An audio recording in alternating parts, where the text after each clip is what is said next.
Welcome everyone to the Fireside Chat. Today's chat is about journeying through the shadows, navigating anticipatory grief for dementia caregivers.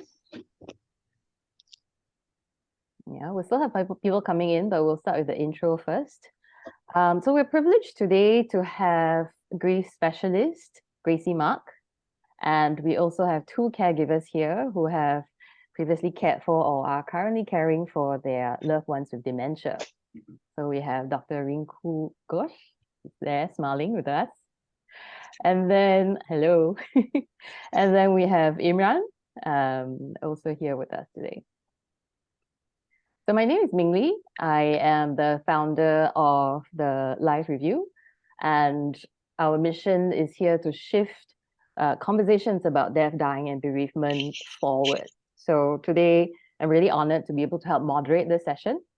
And this is facilitated by Caregivers Alliance. They are a non-profit organization in Singapore dedicated to meet the needs of caregivers with mental health issues through education, support networks, crisis support, services, and self-care and enablement. Yeah, they focus exclusively on supporting caregivers. So Dr. Rinkoo Ghosh, Imran, and myself have attended the 8-week dementia course for caregivers for people with dementia, and they also have a 12-week course for people with mental health issues.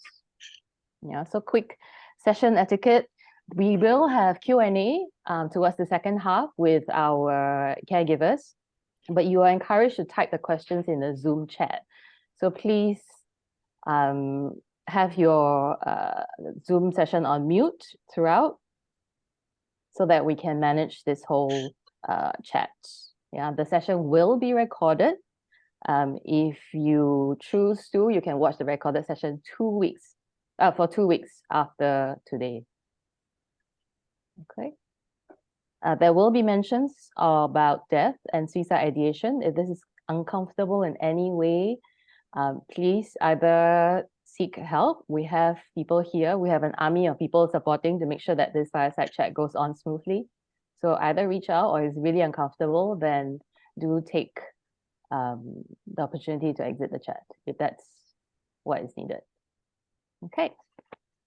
So I'm going to go ahead to start the chat here. So a staggering statistic from a 2015 study by IMH, so Institute of Mental Health, reveals that 1 in 10 individuals aged 60 and above grapples with dementia. Now, this is a 2015 study. We know that Singapore is moving towards a super aged society, which means that at least or more than 20% of people 65 years and over will be in Singapore. That it's going to happen by 2026. And we know that old age is a key determinant for dementia. Yeah. So anticipatory grief is a process that's experienced ahead of a loved one's passing or change. And this can be profound grief. So this session today, slides are not moving. Your slides are not moving. The slides are not moving yet. So the idea is, how can we navigate this unique form of grief? It's a whole different bag of emotions, especially where dementia is evolved. Yeah. So we're going to have Gracie, who is the co-founder and director of Whispering Hope, who will share the emotional landscape of caregivers of individuals with dementia. And then in the second half, caregivers Rinkoo and Imran will join in a panel discussion. Okay, so Gracie. All right, thank you. Okay, so Gracie, now I see her. Gracie is a certified life coach who helps people to bounce back from life's issues. She's the co-founder and director of Whispering Hope, where she uses the grief recovery method to help people process their grief. So over to you, Gracie. Thank you, Ming Lee. Yes, just that give me a little time. I need to manage my slides as well. Give me a second. Technology. Yeah, thank you again, Ming Li, yeah, for the introduction. And I want to thank Caregivers Alliance for inviting me to join in this evening's fireside chat. I want to thank everybody present as well for taking your time to join us. A very good evening to all of you. Yes, I'm Gracie and I'm from Whispering Hope, Singapore. We are the only consultancy in Singapore that helps individuals and organizations, in emotional and mental wellness by using the internationally recognized and evidence-based grief recovery method program for grief management and grief recovery, right? And that is us. Those are the other services that we provide as well. Yeah. So tonight, as we move forward, I just want to say that, recalling my own experience, about 2 years ago, when I first heard that my own eldest sister was diagnosed with dementia, I immediately was already affected very emotionally, right?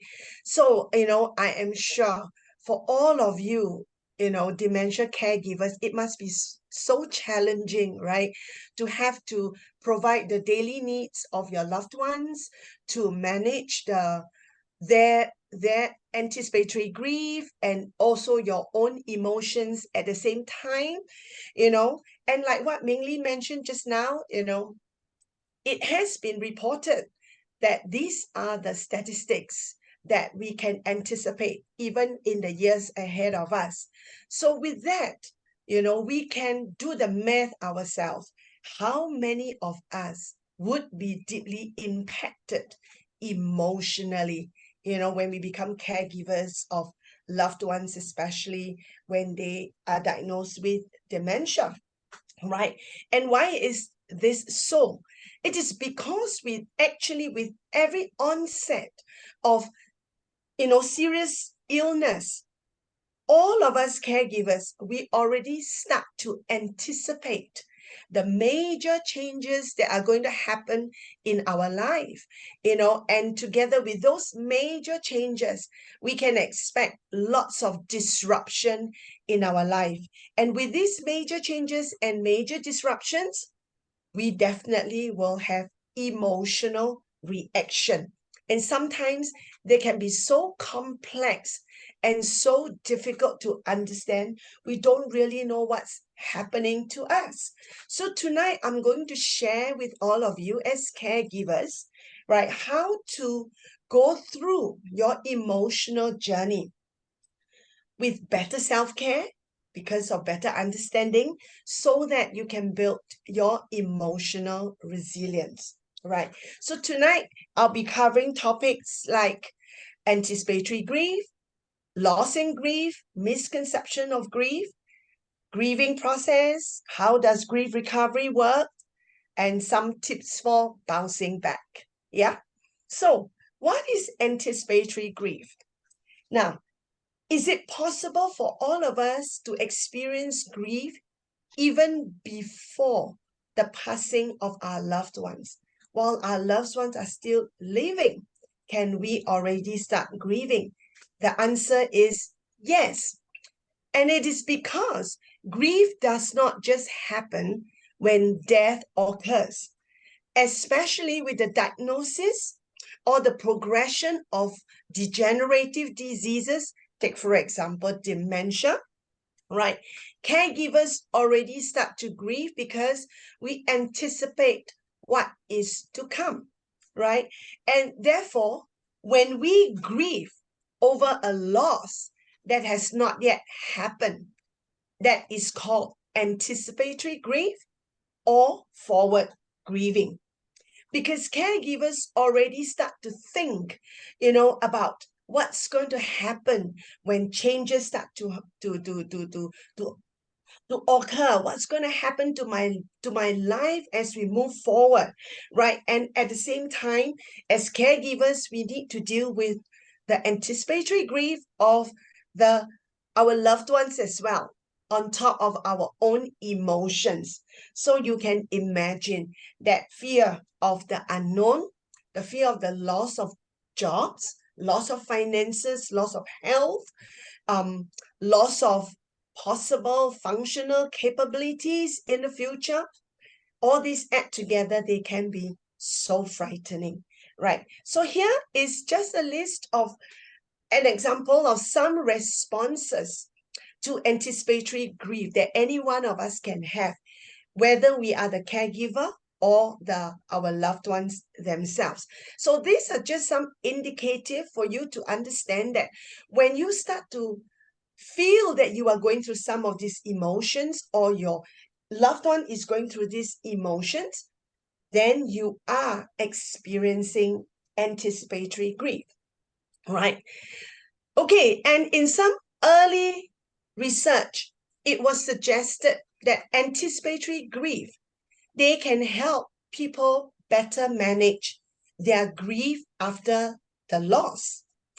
Well, because the reasoning is that, during the anticipatory grief, you have the opportunity to deal with unfinished business. You have time to reconcile, misunderstandings and broken relationships.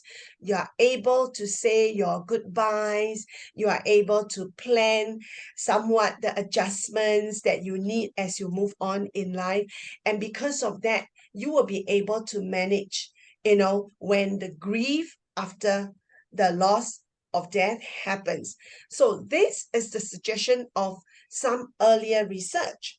But there are also some recent research that shows that anticipatory grief has totally no effect on grief after the loss through death, right? But personally, my take is that it doesn't matter whether which school of thought you belong to.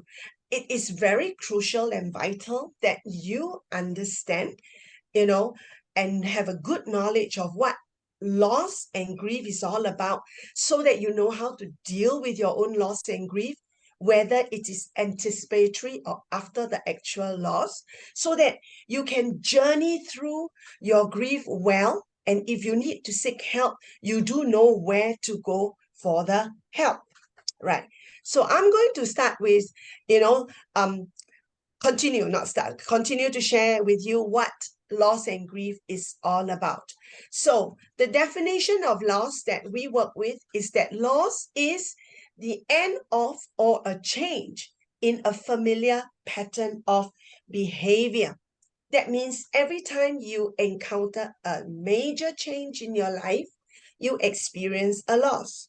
And the research done by the Grief Recovery Institute in the US shows that every one of us, any adult, will experience more than 40 types of losses in our lifetime.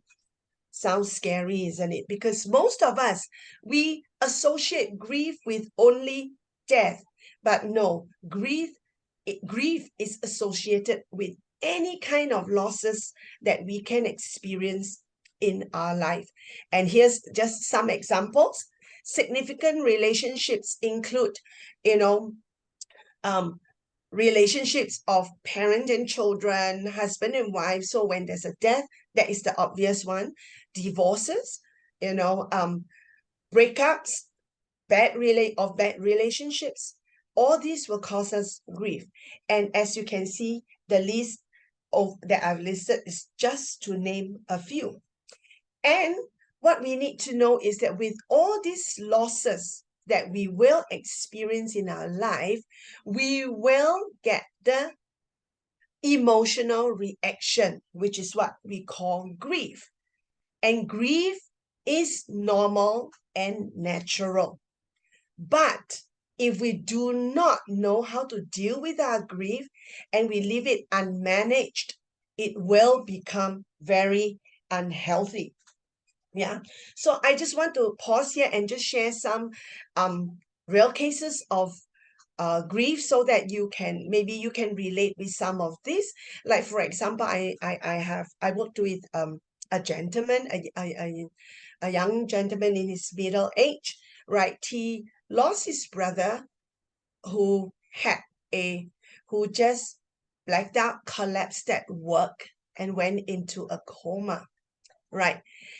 And already, even before, while the brother's in coma, right? That's before the loss of him through death, because we know there's always a chance that he could wake up.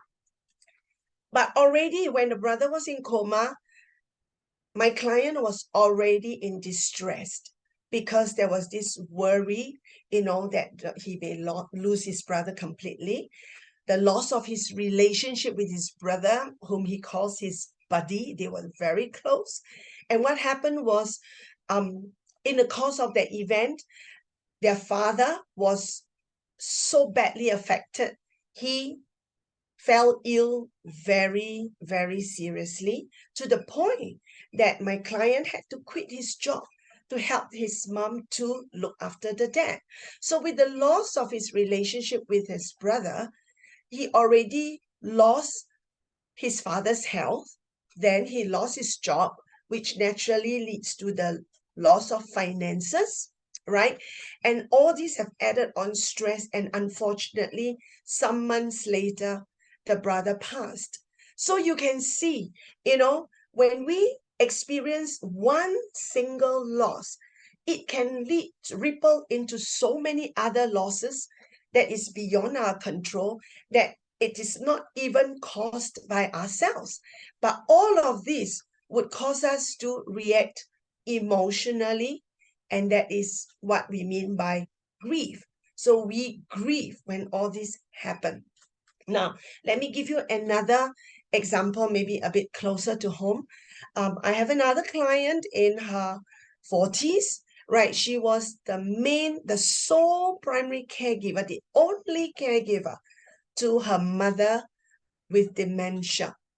So the years of looking after the mother was tiring.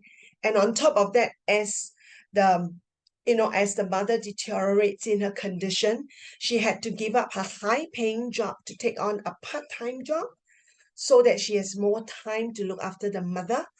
And then eventually she had to quit her job totally. And when she reflects on her own life, there was the loss of social life. And she even dare not, think about entering into a significant relationship to plan her own future family. But when she's in her 40s, she's starting to have regrets. She gets angry with herself while she's tired providing the care, and she starts to worry over the loss of finance and the loss of jobs. And on top of this, it has also shaken her self-confidence. It caused her to lose her self-worth and all, right? So there were even moments where she had suicidal thoughts. So you can see the impact of what grief can do to us every time we encounter a loss in our life, right? And as you have heard me sharing in the two cases, losses can be tangible or intangible. And we can all get hit by both, whenever we encounter losses, whether they are anticipatory grief or whether we are going through grief after losses. We can all be hit with tangible and intangible losses in our life, right? And guess what? If you do not understand that what you have encountered are losses in life, and you do not realize that the emotional reaction you have is grief, then you wouldn't know how to manage that emotion of yours. You may not even know where to look for help, right? And so often, people would just brush it aside and continue to do what they think they need to do. Some of them, they try to hide it away to look like everything is fine. But on the inside, sometimes I get my clients telling me they think they are losing their mind or they are going crazy. But these are just the natural reaction of grief, right? And so in order to have good insight into what loss and grief is all about, we need to understand, some things about the misconceptions of grief, right? Because wrong thinking will give us wrong mindset, It will lead us into wrong choices, wrong actions, and no wonder most of the time we just go round and round in circles in our grief, or we feel that we are so stuck in our grief that we cannot get out of it, right? So maybe just recall when we were in secondary school, we learned about first aid. Yeah, when you get a cut on your hand, what must you do? There were the standard steps. Clean your wound, put antiseptic, put your plaster. We know, and these steps are universal wherever you go. But nobody taught us what to do when our parents passed away, which is inevitable, or what to do when we have a breakup in our relationship, right? So where did we all learn how to manage our loss and grief? Most of the time, we learn it from our own home, or we learn it from our social setting, right? Anything that seemed or sound logical, well, the next person is doing, I will try. And sometimes we don't even know whether it's effective or not. We just do what everyone is doing. And over time, we get to believe that's what you do when you grieve, regardless of whether it's effective or not.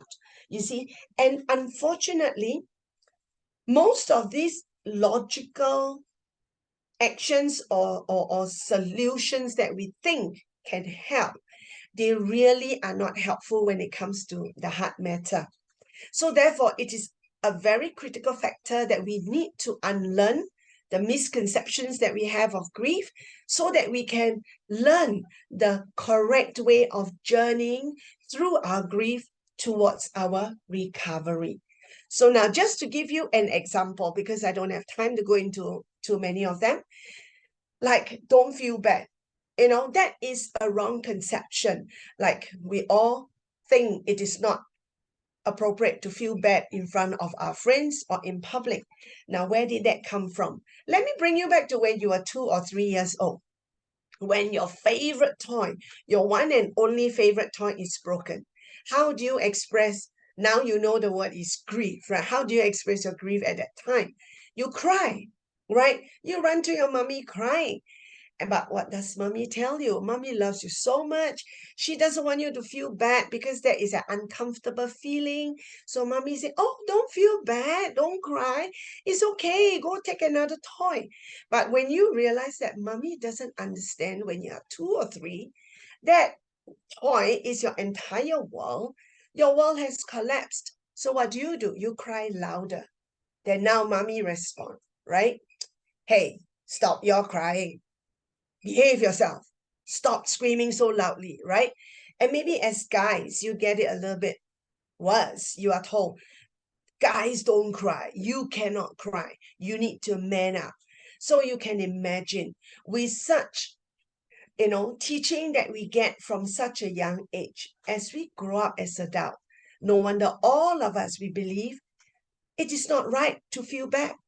It is wrong to cry because crying is a sign of weakness, is a sign of bad behavior. So therefore, we all swallow back our tears and we pretend everything is okay. So do you realize that when you are being asked, how are you? Standard answers that we all give is, I'm fine. Even though we are feeling so lousy on the inside, we will brave up a smile and say, oh, I'm fine. Where did that come from? This is because we have all been taught the wrong thinking that it is not appropriate to tell people we are feeling bad. It is not socially acceptable for us to say we are not feeling okay. So then what do? We learn to hide our emotions. We learn to pretend that everything is okay. So now you understand why it is important to unlearn all this, because if we do not unlearn all this misconception, then we will always be hiding our grief, pretending we are okay. We try to solve our own problem ourselves, which is not possible when you are in this emotional state, right? And so the truth with overcoming grief is that there are no shortcuts. We cannot go over our grief or go around our grief. The only way is to brave through it towards our recovery. We cannot ignore our grief, right? Because unresolved grief can lead to depression and many other mental and emotional problems. Now, so we talk a little bit about the grief process. Every one of us, we are unique and we all express our grief very differently. Even when two siblings in the same household, when you are told that your parent is diagnosed with dementia, both of you will have very different expression of anticipatory grief. And when you are told or when you know that your parent has passed on, both of you siblings will grieve very, very differently as well. And that is because we are all very different in terms of our emotions and our backgrounds, our belief and our values, right? But we still grieve. And the thing to understand is that when we are grieving, it doesn't mean we cannot function. We can still function. It only means that we need to give ourselves the right amount of time to go through a process of healthy grieving, right? So a general guideline is that we need to give ourselves a space, maybe even between 12 to 24 months to grieve healthily. Like I said, this is just a very general guideline. This does not mean that people cannot recover before 12 months. And this also does not mean that you must recover when 24 months is up. It just basically say that there is a period that you need to give yourself the time to grieve. And we do not compare one to the other. Why do you take 3 weeks only and you recover? 3 months, 3 years, and I am still grieving. No, it is not something that we compare one with another because we are all just so unique, right? And I go into some common responses of grief after loss. As you can see, it is pretty similar to the responses that we have with anticipatory grief because grief is just our emotional reaction.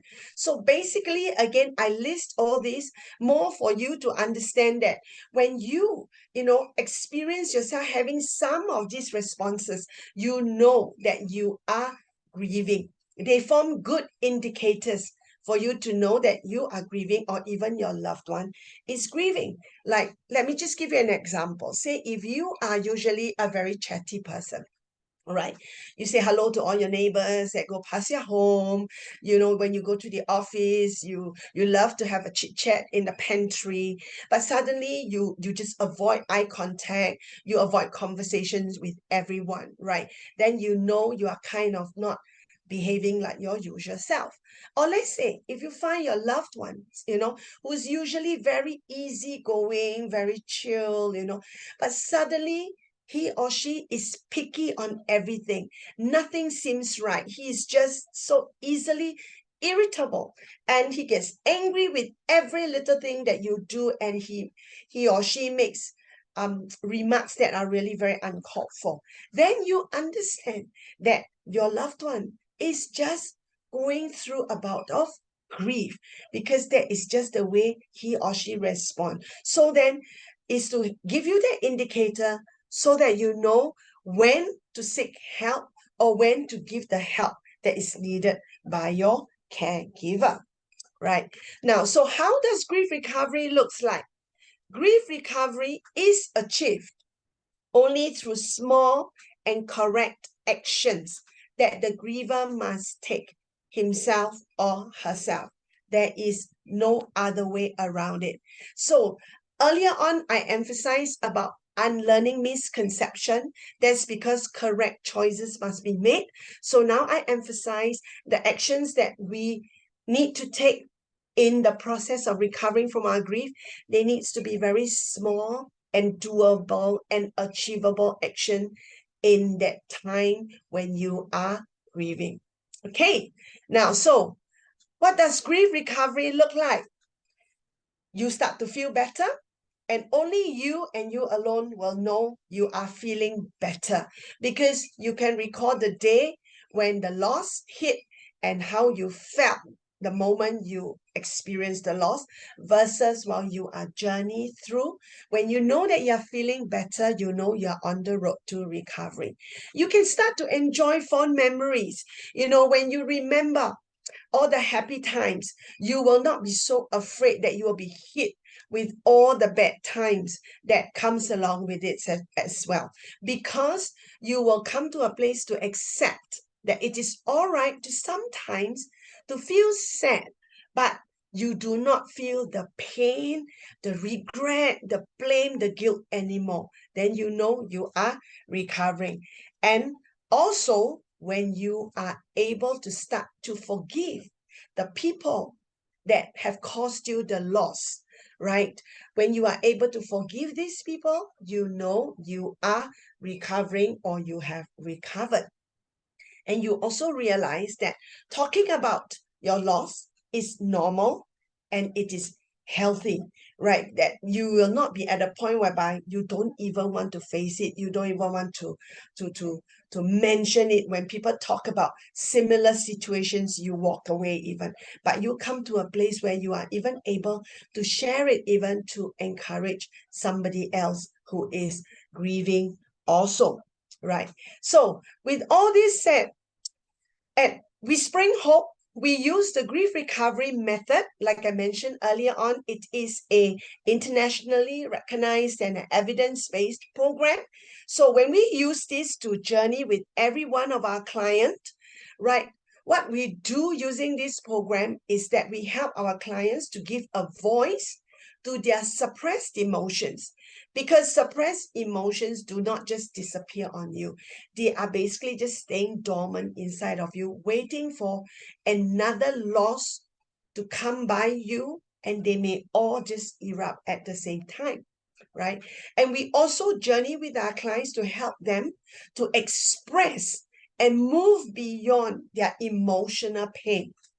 And then we help them. We have tools, very powerful tools, but very simple to apply tools to help them deal with their lost hopes and their dreams, so that they can keep moving forward. They can continue to take the small and correct actions to keep moving forward one step at a time. Now, so at the Grief Recovery Institute, right, we believe that we need to complete our grief. We need to process and work through our grief so that we can be open to the ability to be happy again. Because only when we are in a better place emotionally, then can we be a better caregiver to our loved ones, right? Now, so very quickly into some tips for bouncing back from your loss and grief. First, you need to acknowledge your loss and your pain, because your feelings are natural. Therefore, you need to validate them. Even though others do not understand what you're going through, you must acknowledge your pain and give yourself the permission to process them, right? And journaling can be therapeutic as well. Now, seek appropriate help. It is very important for you to find a support network, no matter how small it is, right? Example, what you're doing, what Cal is doing is a fantastic work in providing you the platform for support groups and all, because you really do need to have trusted friends or loved ones who are able to give you a shoulder to cry on or a pair of ears to listen to you when you need to, right? And if you realize you need more professional help, you can look for help, be it counselors or therapies or psychologists and psychiatrists. Be sure that they specialize in dealing with grief, like us, or you can come to us, because in Whispering Hope, that's what we specialize in, helping people in managing their grief towards their recovery. So in Whispering Hope, we believe, right, that time and correct actions, they lead to our emotional recovery, and one without the other, it does not help at all. Okay, right? And just a very quick mention. There's my name and my contact there, because we offer a free 30-minute phone consultation. Any one of you, if you feel that you need a consultation, whether you need further help, you can always give me a call, and that with no obligations at all. Yeah, so that's what we do in Whispering Hope as well. So I've come to the end of my sharing for this evening. So I hope that I have given you a better understanding of what loss and grief is all about, including anticipatory grief. And I hope that you now, know what you need to do when you are going through your grieving journey, and you know where to seek the appropriate help that you can get. Because, grieving well will promote your emotional health, right? And when you are emotionally healthy, you definitely can become a better caregiver to support your loved ones, and also to support your loved ones when they are grieving, right? So with this, I thank you, and I hand this time back over to Ming Li. Thank Thank you. you, Gracie. Thanks, Gracie. I think as a society, we really need a lot more grief literacy, just to understand what we're going through and how best to deal with it. Yeah. So if I could just do a quick summary of what she has mentioned, the idea of anticipatory grief here is grief for the loss that is to come, whether your loved one is going to pass soon from dementia, or even as early as the diagnosis of your loved one with dementia. Yeah. And it is a mixed bag of emotions. Everybody has different emotions, and it's to recognize when these emotions come, and take small actions and small steps to be able to start dealing with it, because there is a lot of spillover effect that comes after that. Okay, so with that, I'm going to pass on to our panelists here. We have Rinkoo and Imran, who will introduce a little bit about themselves, what they have gone through in their caregiving journey, and also we will do the Q&A after their introduction. Okay, so we'll start with Rinkoo here. She was a caregiver to her late parents, who suffered from dementia. She learned how to better interact with her mother through CAL's C2C dementia program, and she now volunteers with CAL to help other caregivers. Rinkoo? Thank you, Ming Li. Thank you, everyone. It's so lovely to be part of the CAL family again, me back today. I'm so happy. Thank you, everyone, for joining the session and just giving this time to just hear us out. And it's a gift always to have this exchange. I was really taken by what Gracie shared about anticipatory grief. I really wish I knew so much more about that in the stages that I went through. So I'm going to talk very quickly, like 5 to 7, 8 minutes, about my mom and dad. And I lost my father about 5, 6 years ago, and my mother just last year. And she passed from advanced dementia. She had vascular dementia. And I've been caregiving for 10 years, soul carer, and really didn't have much help from too many helpers, maybe one here, one there, leaving me behind, and I having to struggle and figure out my way in this world with wonderful parents who were very strong in character. My father was a professor. My mother was a strong-willed housewife, so loved in the community, so active people. And then my father dies of 3 heart attacks, and shingles and septicemia, and then pneumonia, and then dementia. And my mom then finally gets into vascular dementia, which was the hardest thing. One of the things I realized about healing is, or grief, I'd say, is that we don't usually heal. We kind of rebuild ourselves slowly, and it never really goes away. We'll be whole, but we should never really attempt to be totally whole, because it will never be the same. We should never want to be the same. We grow in so many ways from this. And I want to just share very, very quickly with you that maybe some of you might be going through this, or don't feel bad that you're going through this, or you might be facing this. But the normal grieving process model that I went through with a mother who went through vascular dementia, she went from the mild to the moderately mild to the severe stages where they scream, they shout, they leave the house, and then they become a child. And then you stop treating them as a mother and you just treat them as as a lovely child, right? I went through all the stages of denial. How can my parents being so educated, how can my parents being so good, that anger stage of what's happening here? Why would my parents be going through dementia? They read, they talk, they go out, they have fun. I went through those stages, and if you are to, don't beat yourself over it, you know, because that denial will happen. That roller coaster of emotional energy will happen. And then the anger, because I have a brother in England, he's a doctor. Ironically, he was never really around to look after my parents. And the anger of, I just spent 4 or 5 years looking after my dad. I broke my arm in the process. I didn't sleep in the process. And now my mom is going through dementia. I have to be the wife, the cook, the nurse, the daughter, the son, the everything, you know, and that's the anger phase I went through because I didn't understand anticipatory grief. And you might also go through that, and don't beat yourself over it, right? These are sometimes negative emotions where, you know, they don't make any sense. You know, your parents gave you tough love, so why should you be caring for them that long? You know, these are anger stages of my life. And then I went into the other stage of like bargaining, where I was helpless and I fell down the downward spiral so quickly. I went into the low road. I went into vulnerability and isolation, because from anger, you go into this phase of burnout. You went into empathic distress, and you don't know what to do with yourself. You don't know who to reach out to because everyone is so busy, and people are having a good life and they don't want you to disturb them. And then the angel fell on me, called Cal, and the C2C, and they said, hey, do you know we exist? And that's when my life changed, right? Because of this 6-week program, it opened my eyes. Because of this family, they made me realize through the lessons that I went through, the empathy lesson, the communication lessons, that dementia people, it's not their fault for having dementia, right? It's a brain damage. It's when the blood doesn't flow to the brain, and it's not anyone's fault. It's not your fault. It's not their fault, right? It just happens. That was the first acceptance I learned, right? Acceptance is very important because that's the healthy way forward.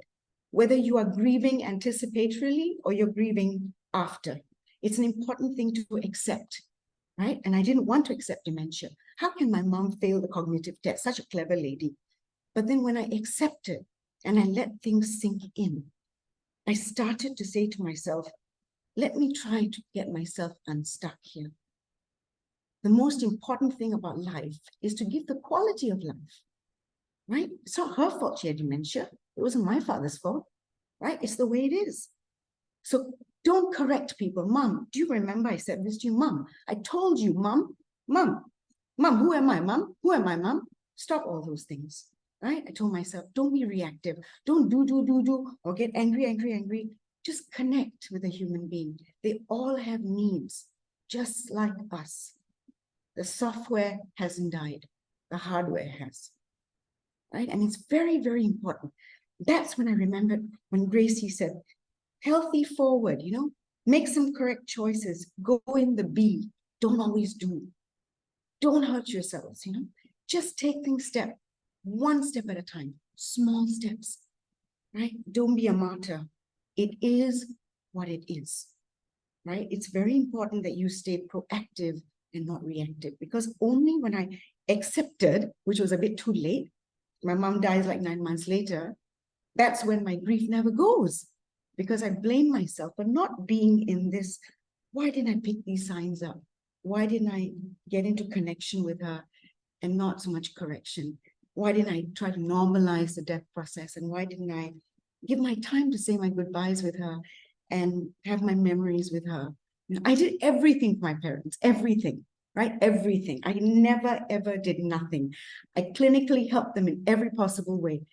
But I wish I loved my mom even more than what I did. And when acceptance comes in your life, you will make correct choices, right? And that reminds me of, like, you know, I believed in something called exquisite empathy. And I said to myself, no, you're not just being empathic. You truly understand the world of dementia. And you truly understand that you shouldn't blame yourself. You should just live the life with them and journey with them, because they're your parents, right? Don't give up.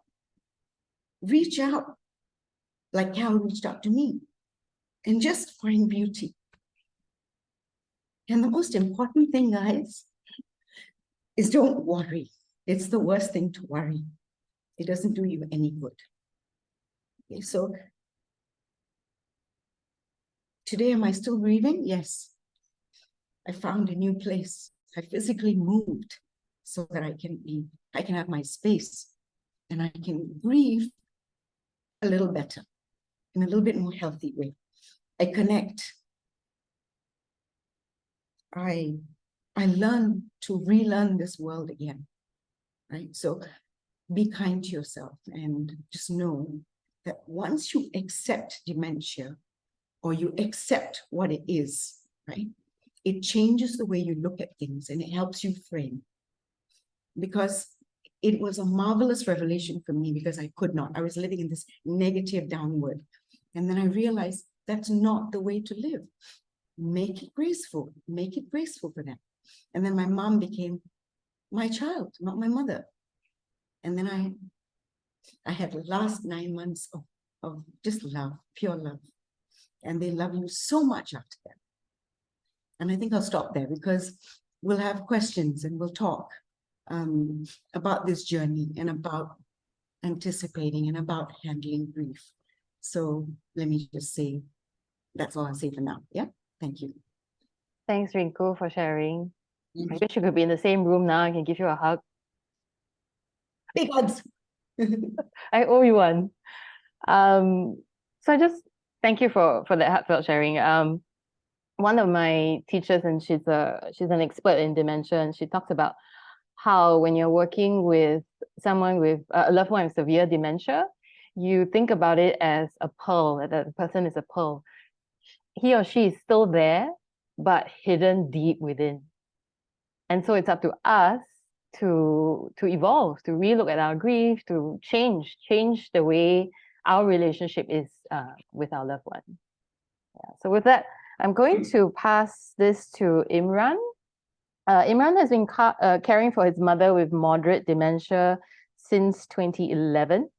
He's faced challenges and felt helpless at times, but found solace and support through CAL's C2C dementia program. Now he shares his stories, like all the time and everywhere, to raise awareness about the emotional toll caregivers face, to provide support and resources for others. So Imran was in the same dementia class as me, and I'm very inspired by what he's done. Over to you, Imran. Thank you, Ming Lee. And firstly, I would like to say thank you to Cal for having me. And thank you to everyone. Thank you to Gracie Mak and Dr. Rinkoo. Your sharing was so much heartfelt. I think you covered everything that I want to say, actually. Okay, let's just begin with myself. I grew up just with my mom and myself. My late dad passed on when I was very young, when I was only 2.5 years old. So it's basically my mom and myself. I don't have any siblings, and yeah, we grew up like that. So my mom was my dad, my brother, my sister, my mom, everything all in one. And she raised me single-handedly. And she's 84 now, by the way. Yeah, so it wasn't easy for her, and if I can say one word about her, it's strong. The meaning of strong, she is the walking meaning of strong and strength for me. Yeah, so it first hit her in 2008, and back then I didn't know how or what was happening to my mom, and it was very difficult for me. I find that my mom was giving me a hard time. Why was she trying to be difficult? She was accusing me of things which are not real, and I didn't know how to process everything. She was actually diagnosed in 2011. I took over the caregiving duty in 2019. Since 2019 until now, I've been caregiving for her full time. It have been a roller coaster ride because without the knowledge and skills that I pick up through the C2C program, I was like I didn't know how to react. I didn't know what to do. And yeah, it was like more of not accepting the reality of things. And it was very, very difficult because the person that you used wants to know, to be your mentor, to be someone who is everything to you.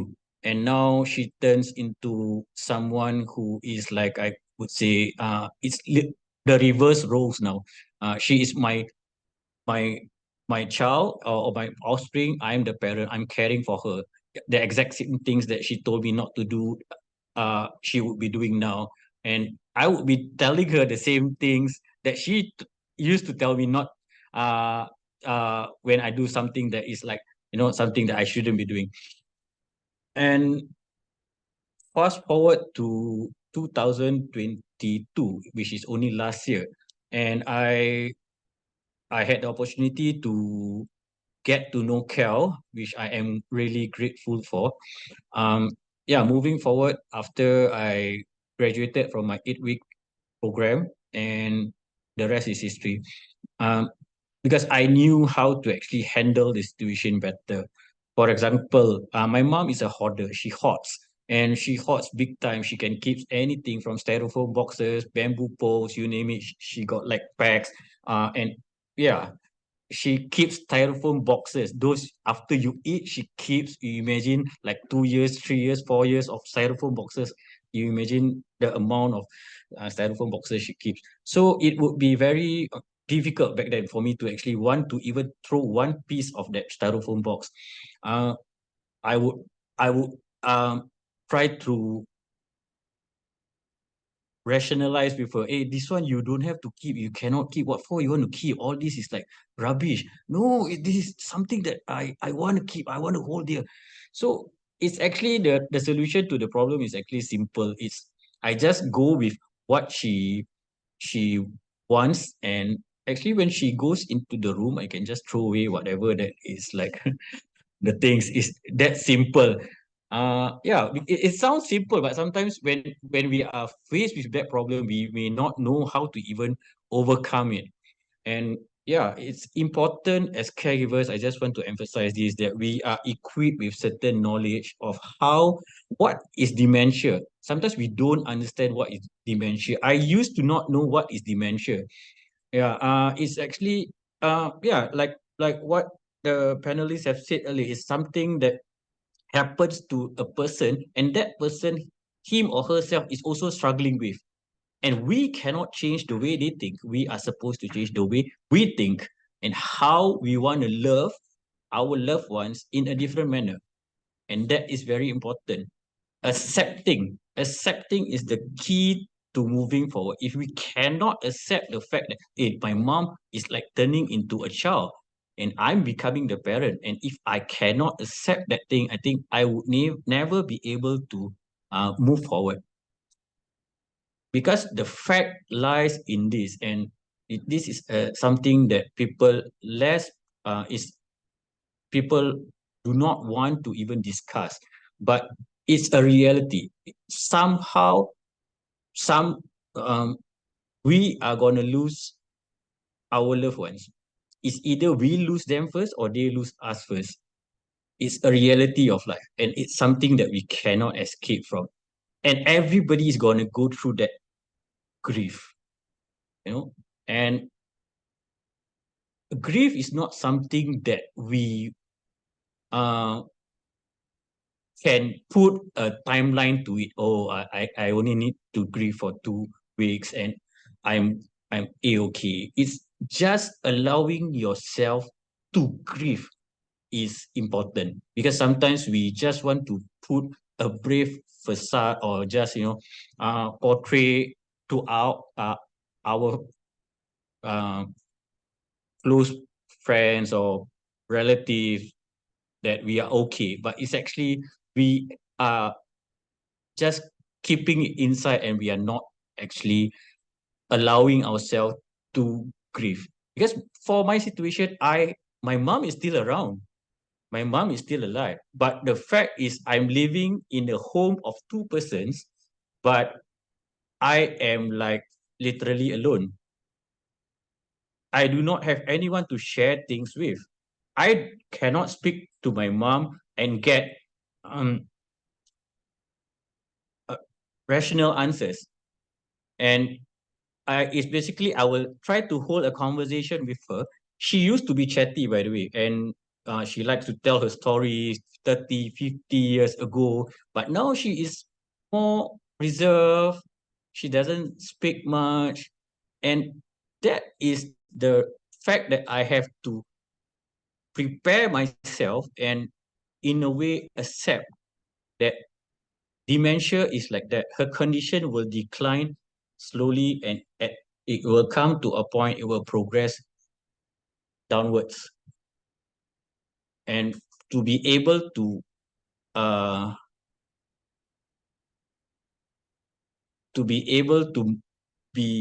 remain strong, I have to continue telling myself this is something that everyone will go through. And don't be hard on yourself. And yeah, that's the most important thing. We sometimes are too hard on ourselves. What we tell ourselves and why we are like feeding our mind with I emotions are valid. As caregivers, you don't suddenly become emotionless. You know, you do get angry with your loved ones. You do get sad at times. But how we want to manage all this is very important. Yeah, I think going through the C2C it's really helpful. I learned things of how I actually can change the way I think, and it really makes things a lot better. And in that sense, I become a better caregiver. Yeah. And yeah, I think that is very important for you, everyone, to be able to do, or at least the least is you can navigate your caregiving journey more in a more smooth manner. Yeah. So yep, I think I'll stop for now. Yeah, we have question and answers, and yeah, I will take any questions later also. Thank you very much. Thank you, Imran, for sharing. Okay. I sense this very deep acceptance of the situation, coming to the training program and understanding how dementia really is, right? If you see neuroimaging studies of people with dementia, it really is a brain issue, and single-handedly is the condition that affects the most relationships. So if we as caregivers start to understand from that point of view that we are the ones that need to evolve, like what Imran is saying, we need to change. And then through the acceptance, you can then become a better caregiver. So we're going to take questions now. You can type it in the Zoom chat.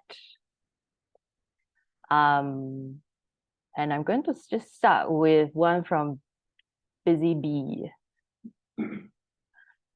How does one deal with the loss of self-identity when one has to give up so much to care for a parent with dementia? Is resentment also a form of grief? Gracie, would you like to address that first, and then we can pass the question to the panelists after that?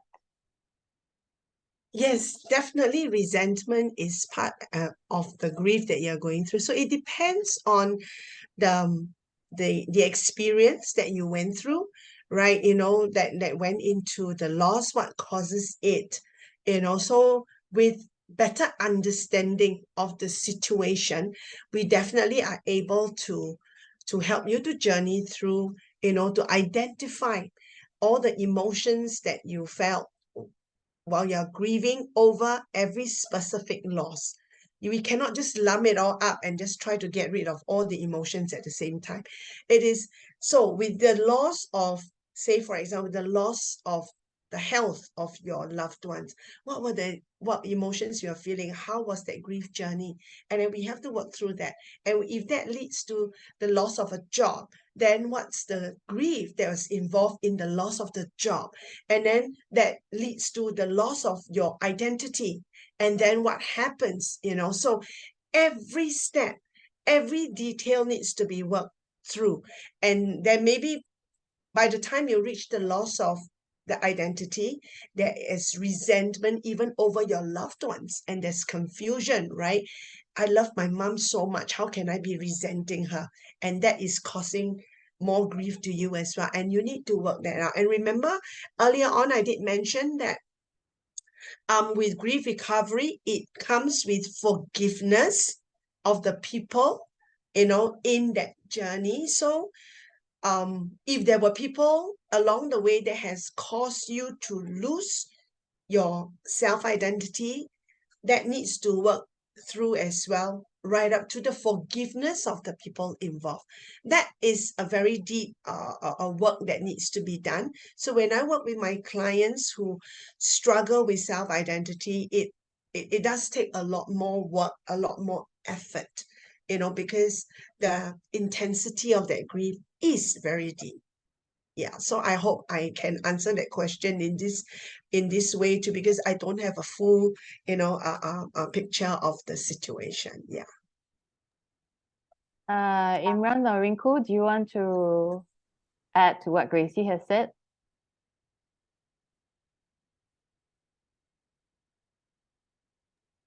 Yes. For me, I think I did feel a lot of anger and resentment in a way after my parents passed, because they were my rock. And my brother is very close to me. He's not always been with me in this journey, living in England. And I just lost myself. I didn't know. I mean, first of all, I became an accidental or unexpected caregiver, and I had to look after my parents for 11 years, my own bare hands. And then when they left me, I kind of lost my identity, and I'm like, I don't know who I am anymore, because there was a long time I actually sacrificed I was a senior public service officer, a resilience coach, and I stopped work for 2 years, you know, full-time for my father, and then I went part-time for my mother, and I lost a lot in my career. I was doing very well in my career. So when they passed, I started to feel a resentment, like, now what? Now what do I do? You know, but one of the things I think, not just Cal, but also my friends taught me was, you know, these are all important feelings to acknowledge, right? There is nothing wrong. The problem in Singapore is we don't acknowledge our feelings. Part of self-empathy is to say, I'm feeling angry. I'm feeling awful. And it should be acknowledged, right? We're always into quickly move on with the Singapore society, quickly go back and do the things that you need to do, the tasks and everything, and then find some way to coop up at home and then just die inside, right? And then just burn up inside so much that it'll turn into more anger and consequence, a negative consequence of action. So for me, it took me quite a while to grieve. I'm still grieving, but to feel from negative and to relearn about that is okay. You know, I even spoke to my brother and said, I've been very angry with you, you know, and this is why I've lost my role, you know, I don't know who I am anymore, you know. And then I had one particular coach who said to me, it's so good that you acknowledge your emotions every day, because you're actually relearning about how to live in this world again. Your feelings are so important, you know. And then we dug into from negative feelings to positive, and I started to realize that, hey, I actually am very proud of myself, you know. In the last 11 years, I did so much for my parents, all by myself. And I started to build some strengths. I started to realize that, okay, leaving the job was not an important thing. What was important is the love you gave them and how you built yourself. And that you can have courage again to use strengths like that to move on with your life. You know, I was very scared. I was very scared to move on with my life. Even with the PhD, I said, nah, I've lost it. You know, I don't know what else to do. 2-3 years haven't worked, you know. So resentment is a very important part of your emotions, and don't push it away. It's a very, very important thing for you to feel. It's the beauty of what you go through, you know, and never mind. You know, I mean, this is all part of the loss, right? And we start beating ourselves up, and we get angry that we're getting angry, or we're angry that we're upset with somebody. Don't be, you know, because it's all part and parcel of learning about yourself again and fitting yourself back into society. So you must always be proud that you're a caregiver, you know. And it took a while for me to feel very proud of myself. And then I realized that, oh, connections with people made me realize that emotions and acknowledgements, you know, must never be ignored. Otherwise, we'll never be healthy, you know. So you always have to check your emotions. Don't just check your body. How are you feeling? Do you need an exercise? Do you need to walk? No, check your emotions, check your emotions, check your mind, check your emotions, because that is the true way to health, right? So I started to realize that, and then therefore I became a better coach in resilience, specializing in the area of emotions, right? And reframing. Yeah. So Thanks, Rinkoo. So with the idea of self-identity, sometimes if we take a different view, your loved one is also losing their self-identity, and it's out of their control, right? It's really something that's happening to them, and they are trying to figure it out as well, amidst all of these changes that are going on. So like Rinkoo was talking about the stages of grief, that was really where it came from the patients who are going through terminally ill diagnosis, right? So sometimes I like this bit of what you said about exquisite empathy. I don't have any other words to add. I love this word. I mean, I was just living in the I'm empathic person. I love my parents. I value them. I'll do anything for them, right? Doing. How to keep them well. Yeah. My end goal is they must be alive. They must be alive. But it was not about that. It was about once you accept dementia, right? For caregivers like all of us, we start being, not doing, journey with them. And that's exquisite for me. Yeah. That's the revelation of acceptance, like Imran also said. It's like, yeah, that happens, that it just turns, and I start to hug her and wake up and, you know, give her a kiss every morning. And I never kind of like, my parents never kind of like hug and touch, you know. So, but I changed when, and it became beautiful just doing that. Because like Imran said, they become a child to you, they turn. yeah. So Imran was also talking about that just now, right? So Imran, how did your self-identity change, knowing what your mother is going through? Yeah, just for the record, my mom is like a tiger mom. She's my mom, my dad, I said earlier. So she was very, like yeah, I share the same sentiment. My mom wasn't like, aku sayang kau, Imran. No, my mom wasn't that kind, that person, But now she is a completely different person. I can do that. I can kiss her, and she would just like jokingly tell me that she doesn't love me. But when she will chuckle after that, it's just like those small things it's very priceless. These moments I wouldn't be able to get if I didn't get on the caregiving journey.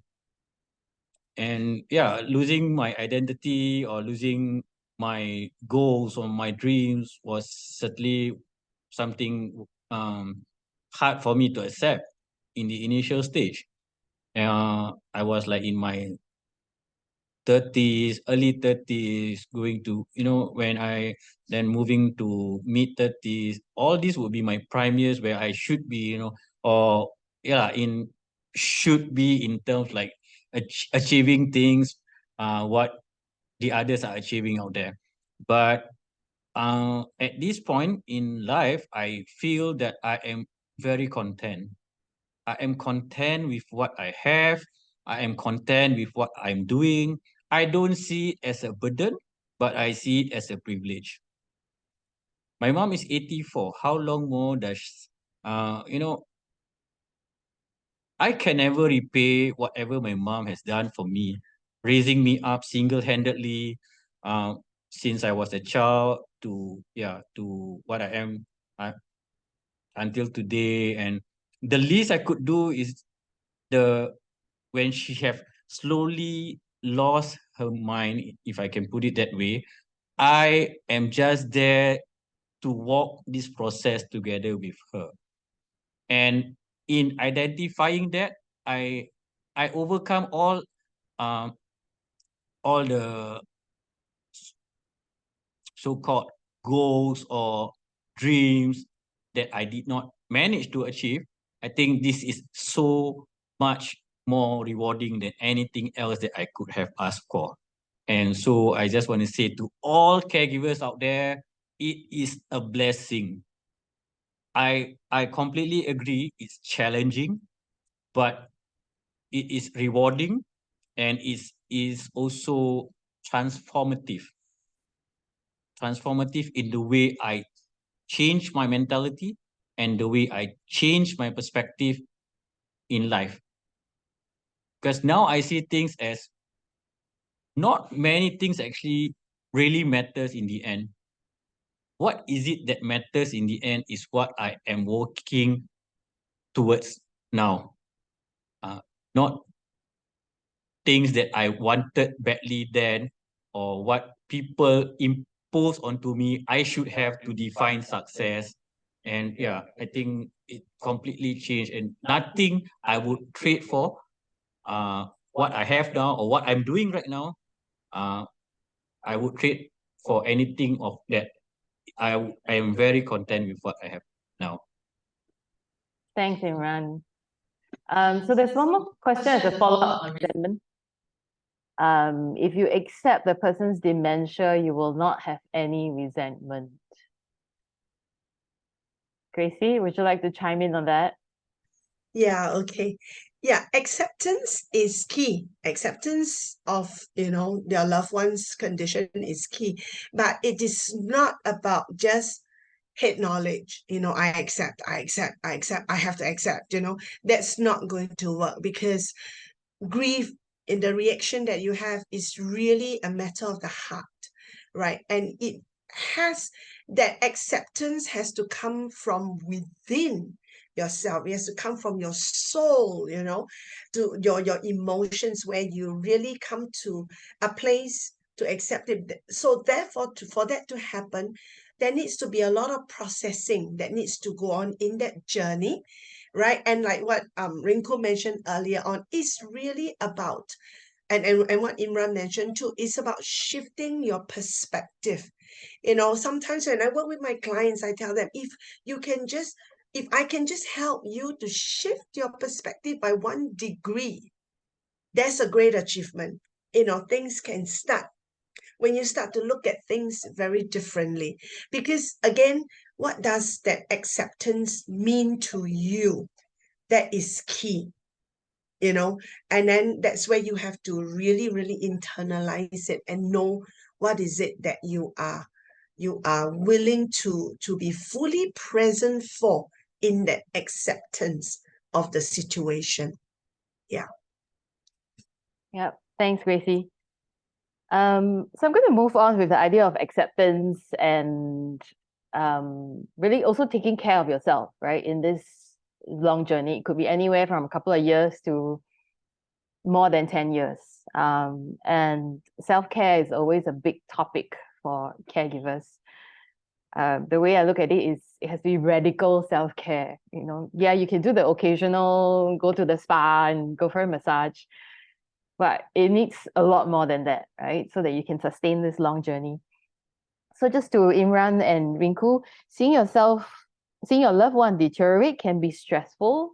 Was there any advice that you either got from your support network or things that you heard, or even from the program, the C2C program, that you took on and integrated that into your life? Whether it's physically, emotionally, spiritually, what tips do you have that really worked for you? Yeah, I'll go first. I think the usual thing, right? When you are down, self-soothing is not going to help. Just going for a spa for your nails is not going to help. I would do that and come back and wallow in self-pity, or I'll just be so worried sick about mom and so worried sick about my father all day long, trying to keep them well again. I think what was very important for me was to find the right connections, people who were so strong-minded, who also went through these similar situations and would be able to rise above the situation and talk to you and say, like I had friends who said, I've just seen your father. He's not going to die right now. I see he's going to die today. He can't breathe. They said, no, he's not going to die right now. My dad's been exactly through the situation. I'm telling you, he's not. And then look at my mom and say, no, she's going to be fine. You know, just the right people that you connect with, they make a world of difference to you. They change your perspective just for that moment. And they give you a certain strength that is irreversible, you know. So yes, I would find the right people to say, I'm lost. I think I'm going to lose her. I'm going to lose her, you know. And they would share stories of their own and say, don't worry, we're coming over, right? We're coming over. And when people came over to see my mom, especially, and my dad, especially my mom, because she had so many friends, I would feel surrounded with another kind of feeling. So social connections did it for me, right? With not just anybody, with a specific few. I also would like to beg all my caregivers here that the most important thing about you is sleep. I lost 4 years of sleep. You would not believe this. I only slept 1.5 hours for 3 years. I have no idea how I survived on that. It's just this other person on top that helped me through this, right? Because my father had so much problems with oxygen. I couldn't let him out of my sight, and he wouldn't let me out of his sight. And I realized with my mother that if I didn't catch my sleep and get my rhythm right, even if she was sleeping next to me and I made sure she slept next to me, but I would make sure that I had to get that part of my brain sorted out, right? And that was a very important thing. Sleep is something Singapore suffers from very badly, right? Catch your power naps or whatever, but you will move into the world of deep resentment of yourself and more negativity and more downward spiral if that part of your body doesn't get well, right? So the higher engine of your life is your body, and after that is your emotions, okay? So physical resilience is not going to do it for you unless you talk to the right people, your emotions, get your emotions in check, and also you get your sleep. So that was a tip I told a lot of my caregivers who used to all come and tell me, I'm not sleeping, right? And that was very important for me, right? That was how I had to work to help my mom. I had to stop this. Yeah. So that was just for me. Yeah. Imran, do you have a radical self-care tip for caregivers?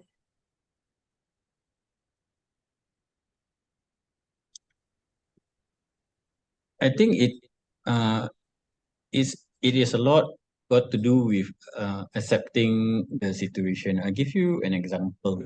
Many people will ask me, Imran, when you actually go out, who looks after your mom?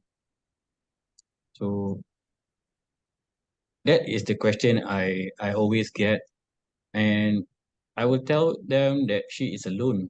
She lives by herself, and that is very important for me because the few hours that I can go out, but before I do that, I will make sure she has food and all the things are taken care of, meaning she doesn't have a reason to go out or reason to reheat food, for example. All that are all taken care of. For example, for reheating food, I don't buy food or I don't buy dishes. I buy food that you eat there, and then if you don't finish, we throw that away. So there's no reason for her to reheat. Reheating can be like a problem when she reheats and she forgets, and it becomes a problem. All that are all we have like put thought into all that, and I need to be able to juggle in between. I cannot be too afraid of what my mom cannot be left alone. My mom cannot do things on her own. I need to be there 24/7 with her. And if I do that, I am not practicing self-care because I need to be able to breathe in that sense and go out and do things. And at the same time, of course, I have my camera on and I will check on her from time to time just to make sure that she doesn't do anything that may harm her. Um, yeah, I think that is one way because we should be able to manage some things we need to let go, some things we need to put a hold on. We cannot be too hard on ourselves, and we forget that we as humans also need care. When we give care, who's going to give care to the caregivers? It's us ourselves that we need to care first. It's like the oxygen mask in the plane kind of analogy lah. You know, when the mask drop in from the plane in an emergency, you put your mask on first, then only you can help another person. And you need to be able to accept that. And yeah, I certainly agree with Dr. Rinkoo. Having the correct support system or the right support system around you is very important.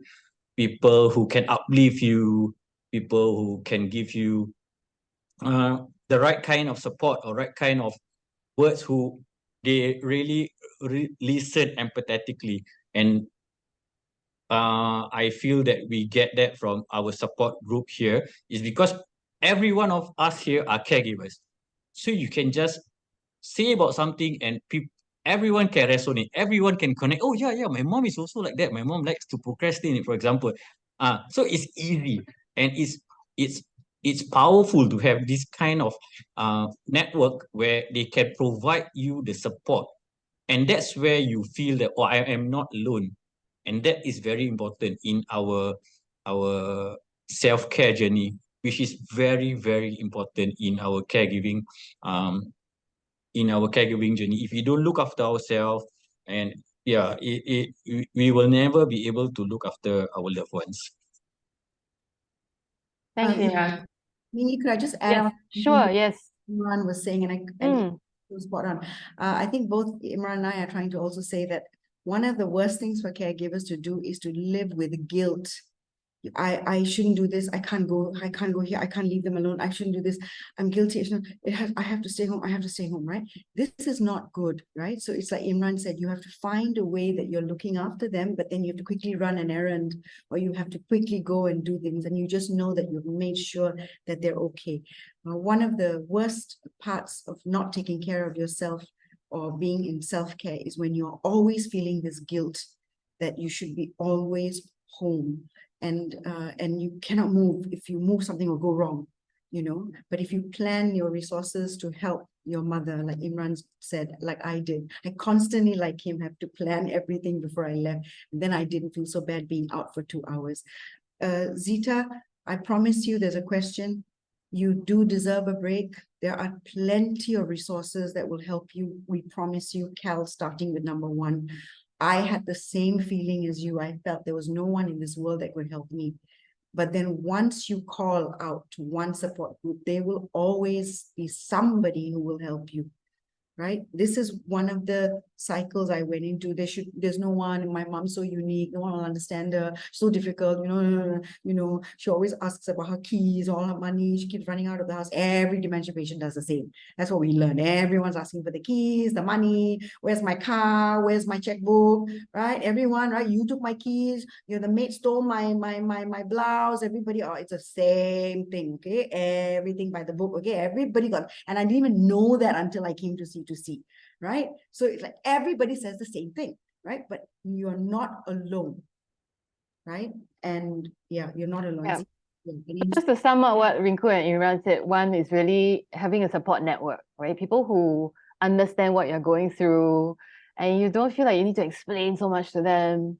That really helps, because you feel seen. You know that people are going through what you are going through, right? And the other thing that Imran has also mentioned is the idea of boundaries, right?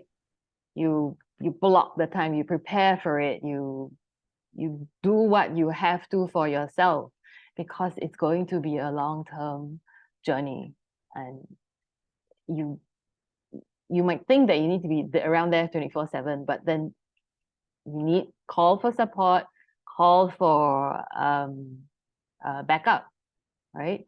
And one of the radical self-care, which I personally do, is I actually go volunteer with other organizations. I take the time and, you know, whether it's with Cal or I work with kids with special needs, just an hour away from what I usually have to do, that takes my mind off. And then I'm going back there and I am I'm a better caregiver just because I've taken time for myself. And this is what I mean by radical self-care. It's more than the spa and the medicure. Yeah. So somebody has asked about resources on caregiver support, right? Which we are responding in the text, in the chat. Any other questions in the chat? Otherwise, we're going to round up. It was a very big question for me from Farah. Was that a personal question? Yeah. Okay. Right. Oh, yeah, it was a personal question. Sorry. Okay. Yeah, feel free to read it out. Okay, so she had a very valid question. She said, how did you deal with the emotional, financial, mental, physical fatigue of having to shoulder all the responsibilities yourself when you have highly capable siblings who could have shared the weight with you? You know, it's kind of hard to stop feeling sour and resentful towards siblings who are not able to lend that hand to you, you know, not making as many sacrifices, you know, and she's, you know, yeah, so this is true. Farah, thank you for asking me this question. Farah, I realized that things were getting worse for me. You know, firstly, I was having to deal with my mom, my dad, then my mom, and it was straight right after my father passed away. My mom went into depression, and straight after that, dementia and skin disease and whatnot. I realized that my brother's a lovely man. It's just that he, as a clinical doctor, he just didn't want to leave his job and come and help me. And he took it clinically. He had a distance about all this. He said, this is the way life is. This is the way elderly people, you know, but he will always call me medically to support me. But yes, I always felt that resentment that I was all alone. And there was a point when one of my colleagues, my very close friend said to me, you are becoming more negative by the day. You know, you're helping your mom and dad and you're feeling tired and it's showing all over your face. And then now you're angry with somebody in your family and it's making you worse. Every day you're waking up feeling angry, never happy, right? So it's a waste. It's getting wasted because there's nothing that can be done about it. Let's move forward, right? So then I started to realize that, yeah, there's no point because he's the only family I have. Right? So what is my point of getting angry? He better not see this tape, but he's the only family I have, right? And he's my older brother, right? I will only have him after this, and let me sort that out after I deal with mom and dad, right? So then I said, never mind lah. You know, you have your kids, you have your needs, you have a different perspective of how you look at life. I cannot say you should look at it from my point of view. Everybody is different. Just move on, right? And get your support and people here. And I just had to stop it at one point because I said, this is not good because I will have no relationship with him after they pass. And I didn't want that. And he didn't want that. But he wouldn't budge and still come here physically, but he medically always on the phone supported me, right? Do this, go get this medication, go do this, right? So I just said to myself, I've got to stop this because I'm becoming a horrible person, a toxic person, and I didn't want to be a toxic person. I am not a toxic sort of person. That's not the way my mom and dad raised me, right? So I just had to stop it. You know, yes. Thanks, Rinkoo. So we're almost out of time. Sorry. Oh. Yeah. Gracie, do you want to say something? Yeah, I just want to jump in here to just add on to what Dr. Rinkoo has said, is that, you know, often we get angry and we feel resentment is because our own expectations not being met. We set a lot of expectation on what others around us should do, right? And then when these expectations are not met, we get angry, we get resentful, we feel disappointed and all. So one very key factor in how we help you know, people in recovery is that we help them to understand, again, it's a shifting of mindset, that because we always operate from the point that people make us angry. You see, and that is a huge misconception of grief, because actually nobody makes us angry. We make ourselves angry, and we have to start taking responsibility for that. You know, it's like, I mean, taking Rinkoo's example, the brother, she expects her brother to drop everything, including his career and everything, to just come back to make her happy in looking after the parent. Right, that's Can you imagine what that's going to cause to the brother? His grief may be another chunk of problems, right? So we need to own our own expectation, own our own emotions, and instead of putting that responsibility on the people who are not meeting our expectation, we cannot see that as they have failed us. Yes. They did not fail us. We put an expectation of them that we have to remove it ourselves. They don't have the power to remove the expectation that we have on them. So we need to manage that, which comes together with just shifting the mindset and re-looking at at things from a different perspective and managing our expectation, then managing our emotions and telling ourselves the anger is not going to do any help in that situation. Yeah, so I just wanted Thanks, to add Gracie. on that. Spot on. Yep. Yeah. So I'm just going to do a quick kind of roundup of this 1.5 hours. I mean, we've covered a lot of ground. If you want to think of like one key takeaway out of this whole 90 minutes is what we call the grief process here. 3 things: acknowledge your emotions, what you're going through, how it's feeling, get your support network, you know, find people who understand what you're going through, assess what's happening. Like, okay, like what you have just covered, right? I'm angry at the person or the situation or my loss of self-identity. What is it? What is this whole situation bringing out from me? And how am I now as a person? Like, do I like who I am now? Do I like who I am with my loved one? Take this time, right, to assess. And finally, of course, what Imran has always mentioned, acceptance. Not acceptance from a head space, acceptance from a heart space. My loved one is no longer who I used to know. How is he or she now? And how can I accept and change my relationship with my loved one? Because we're all going through the anticipatory grief. Caregivers, our loved ones, it's all happening, right? So how can we manage and navigate this whole journey? And there's a bit of a conversation going on in the chat about support groups. So after you attend the 8-week C2C, you are part of the support group. We have a whole chat group going on, you know, and you can raise questions, ask people where to get the latest equipment, what your grants are, stuff like that. So it's not just the training program, there is support after that. So we highly recommend you to continue with it. So any final remarks from Gracie, Rinkoo, or Imran before we close today's session? I know we have overrun a little bit. There was just so much to cover. I think, you know, with all said, yeah, we have covered so much ground, but I think the basic to remember for everyone is that grief is normal and grief is natural, you know, including anticipatory grief. And we just have to embrace it, have the courage to face it and to journey through it, you know, knowing that there's help and there's support that's available, and that grief recovery is possible for everyone.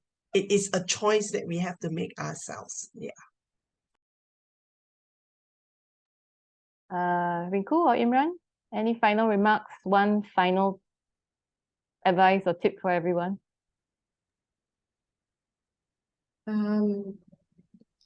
You know, caregiving is a really, it's a blessed journey. It's a blessed journey. It's not easy. It's not easy to do. You'll fall into the valley of darkness many times, but it is so worth it if it's for your loved one. You're halfway home already. Grief is not meant to make you back to normal. It never should. And you don't want to. You're supposed to grow from the process and also just let it take as long as you need, right? Because it'll come in waves and it'll take some time. Yep. Yeah. Yep. It's really a mixed bag. It's what we call grief and relief. And sometimes you go up and down and it's everywhere and it's like a ball of yarn, right? It's all mixed up. So mixed up. Yeah. Yeah. Imran? Final remarks? Being a caregiver, know that it's not a burden. When you see it as a privilege, you will understand, because these are things that you will miss one day, certainly miss, and when you have the opportunity, if you're caring for someone, a loved one now, do make full use of the time and opportunity that we have now to the best of our ability. It's not going to be easy, but know that you are not alone. You have a support system out here where you can reach out to, and where you can be listened to empathetically with compassion. And believe me, it is really helpful to have a support network while you are walking through this caregiving journey. Thank you, everyone. Thanks to Gracie, Rinkoo, and Imran, and for the whole army of people here at Cal who are supporting this fire chat. So we will have a short evaluation feedback that will be sent to you via email. So the more feedback you can give to us, the better it is that Cal can do for future sessions. Cal is on a lot of the social media, so please go follow them. There is also a book by Jenny Teo. She's a Cal caregiver author called Grieving and Living, A Mother's Hope, A Mother's Journey. It's $15 before, there you go, the slides there, before GST. And the net proceeds from the sale of the book will be gifted to Cal so that they can do all of these programs, the 8-week and 12-week programs. All of this is fully funded. Yeah. So thank you everyone for all the questions, for your engagement, for your attention. We'll have future fire chats coming up. So thank you from everyone here at Cal, and take care till the next chat.